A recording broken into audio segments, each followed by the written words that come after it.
Yung sa altar namin, nilipak ulit. Hindi. Alag, i-open mo nga, John. Parang cute.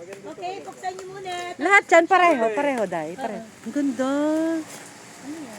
Yung mga ganyan, ganda.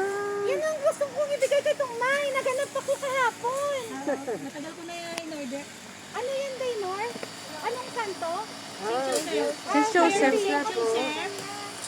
Tanggalin niyo tapos tanggalin niyo ang plastic. Daynor, mo ginap na dapat regalo kasi pero Padre Pio. Ay, St. Joseph. Kasi year of St. Joseph ngayon. Oo, tama. Ay, Hello, Sai. Pakisabi kay Tito, tawagan niyo sa blog si Teacher Loren. Oo, maganda yan. Swerte. Ipicturean niyo, labas niyo, picturean natin. Sponsor by Lianita, Eleanor, Lim. Year of St. Joseph ngayon. Video, Day, video. Yung kay Dennis, hindi niya alam sa kanya yun eh. Nasa altar niya.